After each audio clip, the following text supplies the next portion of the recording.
Bismillahirrahmanirrahim. Assalamu alaikum, my dear friends, fellow students, viewers, and listeners. You are watching Sir Usman's YouTube channel where you can have your best mode on English grammar.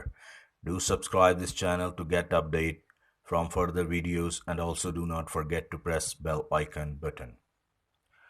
आज हम बात करेंगे present continuous tense की। एक बात मैं आपको बताना चाहता हूँ कि ये बेस्ट चैनल क्यों है टेंसेस लर्न करने के लिए, क्योंकि इसमें हर चीज़ बताई गई है जो भी किसी टेंस के हवाले से इम्पॉर्टेंट है।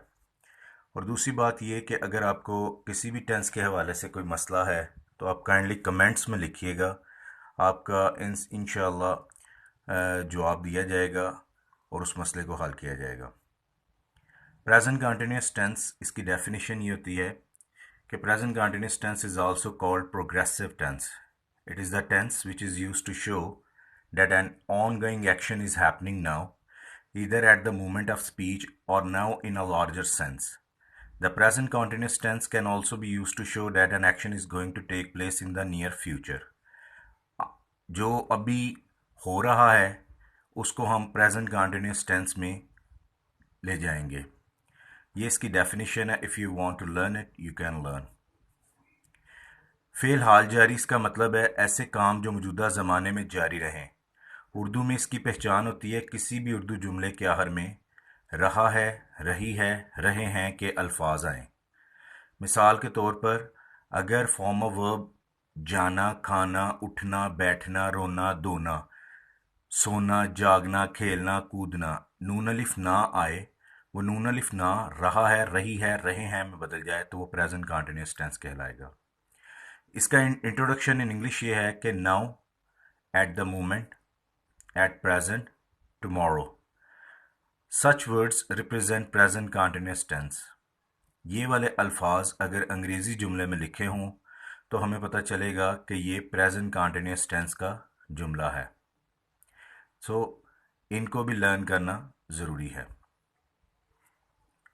पॉजिटिव सेंटेंसेस में सब्जेक्ट अगर आई हो तो उसके साथ हेल्पिंग वर्ब एम लगेगा और फर्स्ट फॉर्म ऑफ वर्ब के साथ आईएनजी इस्तेमाल होगा, जिसको हम प्रेजेंट पार्टिसिपल फॉर्म यानी फोर्थ फॉर्म भी कहते हैं। उसके साथ ऑब्जेक्ट का इस्तेमाल होगा। मैं अपना काम कर रहा हूँ, आई एम डूइंग माई वर्क। मैं अपने दोस्त की मदद कर रहा हूँ, I am helping my friend. इसमें आई सब्जेक्ट है, एम हेल्पिंग वर्ब है और बाकी फॉर्म ऑफ वर्ब और ऑब्जेक्ट है। पॉजिटिव सेंटेंसेस दूसरी कैटेगरी है इसकी, अगर सिंगुलर सब्जेक्ट हो, ही, शी, इट या एनी सिंगुलर नेमिंग नाउन, उसके साथ हेल्पिंग वर्ब इज लगेगा, फर्स्ट फॉर्म ऑफ वर्ब के साथ आईएनजी का इस्तेमाल होगा और उसे हम जिसे प्रेजेंट पार्टिसिपल फॉर्म भी कहते हैं उसके आगे ऑब्जेक्ट इस्तेमाल होगा। अहमद सेब खा रहा है, अहमद इज ईटिंग एप्पल्स।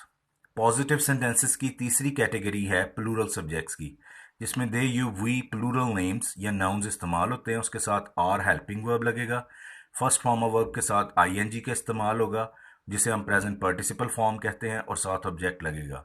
तुम कहानियां सुना रहे हो, यू आर टेलिंग स्टोरीज, वो झूठे बहाने बना रहे हैं, they are making lame excuses. Negative sentences ऐसे उर्दू जुमले जिनके आखिर में नहीं का लफ्ज आए उनको मनफी जुमले या नेगेटिव सेंटेंसेस कहते हैं। सब्जेक्ट अगर आई है तो उसके बाद एम हेल्पिंग वर्ब, नॉट, चूंकि नेगेटिव सेंटेंस है इसलिए first form of verb plus ING, present participle form और उसके साथ ऑब्जेक्ट। मैं सवाल हल नहीं कर रहा हूं, I am not solving question, इसमें आई के साथ एम लगेगा। दूसरी कैटेगरी सिंगुलर सब्जेक्ट की है, ही, शी, इट यानी सिंगुलर नेम, इसके साथ is, not, first form of verb plus ING जिसे प्रेजेंट पार्टिसिपल फॉर्म कहते हैं और साथ ऑब्जेक्ट का इस्तेमाल होगा। असलम ईद पर नए कपड़े नहीं खरीद रहा है, Aslam is not buying new clothes on Eid. ये सिंगुलर सब्जेक्ट के साथ इज का इस्तेमाल हेल्पिंग वर्ब के तौर पर होगा जिनमें ही, शी, इट है। तीसरी कैटेगरी नेगेटिव सेंटेंसेस की, दे, यू, वी या प्लूरल नेमिंग नाउन्स हैं। इनके साथ आर हेल्पिंग वर्ब लगेगा, साथ नॉट लगेगा, क्योंकि नेगेटिव सेंटेंसेस हैं इसलिए first form of verb plus ING present participle form जिसे कहते हैं और उसके आगे ऑब्जेक्ट इस्तेमाल होगा। तुम उसका मजाक नहीं उड़ा रहे हो, you are not making fun of her. You subject है, आर हेल्पिंग वर्ब है प्लूरल सब्जेक्ट का, मेकिंग फॉर्म ऑफ वर्ब है, फन ऑफ हर ये ऑब्जेक्ट होगा। इंटेरोगेटिव सेंटेंसेस में ऐसे उर्दू जुमले जिनके शुरू में लफ्ज़ क्या आए और आखिर में सवालिया निशान आए। Is, am, are plus subject इसका formula, I, we, they, you, he, she या एनी सिंगुलर और plural name. First form of verb के साथ आईएनजी प्रेजेंट पार्टिसिपल फॉर्म लगेगी और साथ ऑब्जेक्ट और उसके आगे क्वेश्चन मार्क लगाना ज़रूरी है। Are they watching a new film on TV, क्या वो टीवी पर एक नई फिल्म देख रहे हैं। ये इसके इंटेरोगेटिव सेंटेंसेस का फार्मूला है। डबल इंटेरोगेटिव सेंटेंसेस उनको कहते हैं ऐसे उर्दू जुमले जिनके दरमियान में क्यों, कब, कैसे वगैरह के अल्फाज आएँ। मिसाल इसकी यह है, अहमद क्रिकेट कहाँ खेल रहा है, where is Ahmad playing cricket, आप कौन सी किताब का मुतालिया कर रहे हैं, which book are you studying. इसमें डब्ल्यूज जो हैं वो पहले लगेंगे, उसके बाद is, M, are helping verb, फिर सब्जेक्ट आएगा, फिर फर्स्ट फॉर्म प्लस आईएनजी, फिर उसके बाद ऑब्जेक्ट आएगा और एंड पे क्वेश्चन मार्क आएगा। इसकी एग्जांपल्स हैं जी, why are you teasing others, तुम दूसरों को क्यों तंग कर रहे हो। What are they doing in this room, वो इस कमरे में क्या कर रहे हैं। Where is Ali playing cricket, Ali cricket कहाँ खेल रहा है। इसमें डब्ल्यूज पहले आया, उसके बाद हेल्पिंग वर्ब है तीनों सेंटेंसेस में, फिर सब्जेक्ट्स हैं, फिर फर्स्ट फॉर्म के साथ आईएनजी है और फिर उसके बाद ऑब्जेक्ट का इस्तेमाल है। किसी भी टेंस को सीखने के लिए उसकी पहचान और उसके सिंटैक्सेस यानी फार्मूलों को याद करना बहुत ज़रूरी है। हु, कौन, हु के साथ इज हेल्पिंग वर्ब का इस्तेमाल होगा, आगे first form of verb plus ING यानी प्रेजेंट पार्टिसिपल फॉर्म लगेगी और उसके आगे ऑब्जेक्ट और क्वेश्चन मार्क लगेगा। कौन इस वक्त चाय पी रहा है, who is taking tea at this time. मैदान में फुटबॉल कौन खेल रहा है, who is playing football in the ground. ये हु का इस्तेमाल है present participle present continuous tense के अंदर।